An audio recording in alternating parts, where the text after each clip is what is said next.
자, 지금 우크라이나에 북한군 특수부대가 파견이 됐는데 지금 곧 실전 투입이 임박해 있다고 합니다. 이걸 놓고 또 여야가 좀 팽팽하게 공방을 주고받고 있습니다. 정부가 이제 참관단 또 국정원 신문조 파견을 이제 거론을 하고 있는데 민주당은 지금 전쟁놀이 하자는 거냐 이 반발을 했고 전쟁에 직접 개입하면 안 된다 파견을 반대합니다. 국민의힘은 야당이 이 책임을 정부에 떠넘기고 정권 퇴진 공세에 이용하고 있다. 민주당은 대한민국 정당이 맞는지 의문이다. 이렇게 맞받았습니다. 이재명 대표는 이 국정원이 이 요원을 파견해 북한군 포로를 신문한다는 그 언론 보도를 이제 언급하면서 대한민국에서 사라진 고문 기술을 전수하겠다는 거냐 이렇게 얘기를 했고요. 한동훈 대표는 세계 평화를 해치고 대한민국 국익 안보를 해치는 북한 참전에 대한 규탄에 민주당이 동참해 주기를 요청한다. 이렇게 밝혔습니다. 이제 이 참관단 파견에 국회 동의가 필요한 여부를 놓고도 이제 여야 입장이 지금 어긋나고 있고요. 그런데 이제 북한의 파병이 우리 안보 환경에 여러 가지 변화를 초래하기 때문에 우리로서는 뭐 러시아가 우리 말을 뭐 듣는 건 아니기 때문에 어떤 또 수단을 강구하긴 해야 될 것 같습니다. 어떻게 보세요, 우리 김영준님?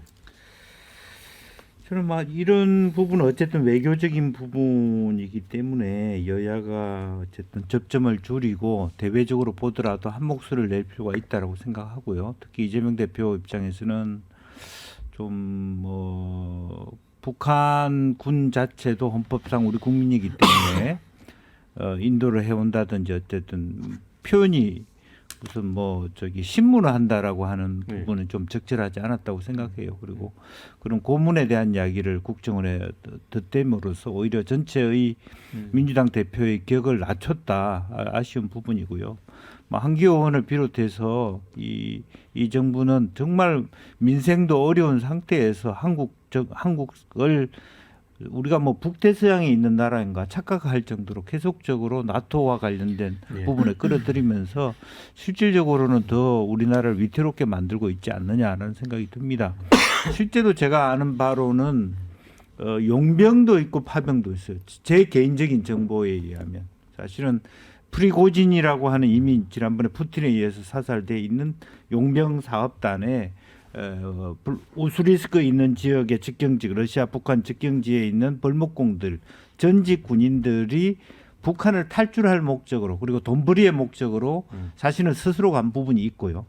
두 번째 지금 젊은 애들 같은 경우는 아마 이번에 6월달에 있었던 북러 간의 조약에 의해서 이것은 이제 용병과 별도의 파병이라고 보여집니다. 그리고 러시아조차도 인정을 했어요. 푸틴조차도 어쨌든 파병인데 그 파병된 아이들을 어디에 쓸 것인가는 아직 결정돼 있지 않고 누구도 그것은 확인된 바가 없습니다. 이제 그런 부분에 있어서 오히려 국내가 여야 할 것 없이 이런 부분에 머리를 조아리고 또 하나는 내일 모레가 미국 대선이에요. 트럼프가 됐을 때 우크라이나 전쟁이 조기 종식되거나 중동이 종식돼 이후에 한미 관계를 어떻게 할 것인가 이런 논의를 해야 되는데 제가 알기로는 5월달이죠. 대통령께서 2주년 기자회견할 때 BBC 기자가 물었어요. 러시아가 북한이 소위 레드라인 넘었을 때 어떻게 할 거냐. 그때 대통령이 뭐라고 얘기한 줄 아십니까? 러시아와 한국은 오래된 전통의 친구다 이렇게 얘기했어요. BBC 기자가 벙쪘습니다. 그 케이스가 지금 일어났을 때 이 일은 지금 그때는 그렇게 답을 했어요. 지금은 해야 돼요. 레드라인 지금처럼 살상 무기도 넣을 수 있다고 얘기하고 지금 오히려 반대로 이제는 암묵적 말하자면 그 전략적 모성을 통해서 빠져나와야 될 때요. 정반대로 하고 있는 이 정부를 보면서 정말 한심하기 짝이 없다 그런 생각을 합니다. 자, 그런데 이제 북한은 이제 특수부대를 이제 파병을 했고 우리는 민간 요원인 참관단 신문조를 이제 파견을 하는 건데 이거를 이제 그 러시아하고 우크라이나의 어떤 대리 전쟁으로 이제 보는 시각도 있는 것 같습니다. 그래서 이게 북한이 남한에 대해서 도발할 수 있는 명분을 만들어 주는 게 아닌가라고 하는데 그건 좀 동의를 하세요? 글쎄요, 북한이 대한민국을 상대로 도발할 역량은 전면적인 도발을 할 역량은 저는 많이 떨어진다고 보고 있고요. 일단 큰 틀에서 보면 러시아가 우크라이나를 침공한 것은 잘못이고 거기에 대해서는 분명한 규탄의 입장을 가지고 있어야 될 것 같고요. 그리고 이제 우리가 끼어드는 게 적절한가 적절하지 않는가는 참 어려운 문제인데 가령 정권하고 상관없이 지금 중동 지역에 아마 평화유지군으로 우리나라가 갔던 사례들도 있어요. 아프리카 평화유지군으로 갔던 사례도 있고. 근데 이거는 이제 유엔 안보리 상임이사국인 러시아가 침공을 해버린 사건이니까 유엔 결의가 이루어질 수 없는 구조다 보니까 지금 평화유지군이 형성이 안 되는 건데 어쨌든 당이론적으로 보면 우크라이나에 대해 우리가 올바른 어떤 지지 입장을 가지고 있어야 되는 것이 맞긴 맞는 것 같아요. 또 한 가지는 현실적으로 보면 북한군이 총알바지로 갔을 수도 있지만 경우에 따라서는 이게 실전을 겪는다고 생각하면 만약에 돌아온다면 그 부대는 아마 최강의 북한의 정예군으로 변할 가능성이 있어요. 이건 잠재적으로 우리 대한민국에 대해서 커다란 안보 요인이 될 수도 있거든요. 그래서 우리가 이 점에 대해서 굉장히 심사숙고를 해야 되는데 다만 이게 정치권에서 이런 문제는 국익이기 때문에 조금 애매모호하게 외부로 좀 알려져야 되기 때문에 여야 간에 조용하게 협의를 해야 될 부분이 있는데 너무 이걸 가지고 서로 간에 정쟁하듯이 이게 얘기를 하고 있는 것은 정치권 전체가 조금 좀 절제해야 될 필요성이 있지 않나 싶어요. 네, 저희 유튜브 보시는 분들이 지금 여야보다는 훨씬 성숙한 좋은 의견을 주셨습니다. 자, 이런 건 비밀리 해야 되는 거 아닌가? 정치권이 싸우며 동네방네 떠들고 있네. 이런 의견 주셨고요. 북한군의 전술, 전쟁 수행 능력 등에 대한 정보 수집을 위한 요원은 파견해야 된다고 생각합니다. 우리 동맹국도 아니고 나토도 가만히 있는데 너무 정부가 앞서간다. 또 이런 의견도 주셨고요. 어린 북한 초년병들 탈영을 도울 방법이나 고안해 봅시다. 이런 의견도 있고요. 정치권은 안보 이슈 갖고 그만 좀 싸워라. 남북 대리전이 국회에서부터 시작되는 것 같다. 이런 의견도 주셨습니다. 김두수 원장님. 일단 윤석열 정부의 두 가지 실패를 그대로 이게 반영한다고 생각합니다. 첫째는 외교의 완전 실패죠. 그러니까 우크라이나 전쟁이 처음 일어났을 때도 러시아에 관련돼서 적대화를 너무 세게 하다 보니까 결국 북한과 러시아가 동맹관계까지 가버렸거든요. 예. 그리고 이제 러시아는 당시에 중국이나 이런 데 견제를 위해서 그러니까 이 한국 대한민국과의 뭔가를 해보려고 꽤 노력했고 사실 그 경제협력도 수준도 굉장히 높았고요.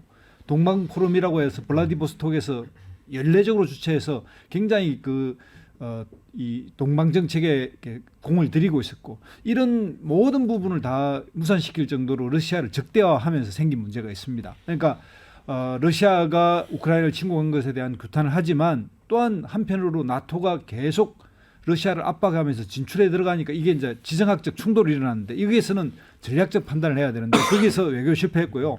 두 번째 정치의 실패는 뭐냐면 흔히들 이렇게 말하지 않습니까? 안보 사안에서는 여야 한 목소리를 내야 된다. 대통령이 지금까지 이렇게 협치의 기본도 안 하고 국가의 어떤 대화와 타협이 없은 상황에서 지금 와서 그럼 우리 한 목소리 내자 그럴 때 누가 이걸 협조하겠습니까? 이제 이게 과거 사안이라면 지금 이제 미래 사안은 진짜 안보인데 이 국가 안보에서 우리가 나토가 해야 될 일을 대한민국이 가서 우크라이나 하는 것처럼 보이는 행동, 그러니까 공개적으로 뭐 요원을 파견한다는 등 뭐 이게 파병으로 보일 수 있는 수준 정도의 어떤 이런 국민적 인식을 가져오게 하는 것 자체가 문제지 않습니까? 한교 의원이 그런 문자 카톡이 공개된 마당에 이거에 대해서 반성하고 이건 좀 잘못되고 이렇게 해서 톤을 다운시켜서 여야가 한 목소리를 내게끔 만들어야 되는데 이걸 또 여당의 입장에서는 야당이 북한에 대한 규탄을 안 하고 전국 공격만 한다 이렇게 하지만 민주당도 북한에 대해서 규탄을 기본적으로 하는데 좀 세게 안 했을 뿐이지 같이 하고 있는데 이런 문제에서 그래서 이 외교와 관련된 안보 문제는 총체적으로 좀 접근해야 하는데 이런 부분에서 너무 정략적으로 접근해가지고 망가진 것 같습니다. 네. 신우기 대표. 예, 저도 뭐 윤석열 정권의 외교 실패를 지적하지 않을 수 없고요. 뭐 한미일 이제 동맹 관계까지 격상시키려고 했던 사실상 기시다와 바이든한테 몰빵을 한 그 외교 외에는 다른 걸 찾아볼 수가 없어서 저는 그 전략의 부재를 지적하지 않을 수가 없고요. 또 하나는 지금 이제 러시아와 우크라이나 전쟁이 상당히 장기화되고 있는데 그 상황에서 우리도 국제사회의 책임 있는 일원으로서 이 전쟁이 종식될 수 있는 방안을 우리가 함께 고민하고 노력을 해야 되는 거거든요. 근데 거기에 대한 고민이 전혀 결여되어 있다는 것도 문제고 또 러시아와 우리도 수교 국가입니다. 우리가 러시아와의 외교 관계를 통해서라도 이 북한 파병 문제를 좀 해결하는 노력을 해야 되는데 전혀 이런 수단이 보이지 있지 않는다라는 게 지금 윤석열 정부의 외교 실패 아니냐라는 생각이 들고, 마지막으로는 이 국정원이 너무 지금 안보 문제 전면에 나서 있어요. 그러니까 이런 식으로 안보 문제를 국정원이 총대를 메고 나서가지고 국내 정치까지도 좀 관여하는 듯한 이런 인상을 주는 것은 매우 적절치 않다. 그리고 마지막으로 윤석열 대통령이 외교를 잘하려면 일단 내치를 잘해야 되거든요. 그러니까 내치에 대해서 실패했기 때문에 외치도 당연히 실패할 수밖에 없는 태생적 운명의 한계 아닌가라는 생각도 듭니다. 네. 자, 이제 박영원의 시사 1번지 마무리해야 될 것 같은데요. 오늘 댓글 당첨자는 최민성님입니다.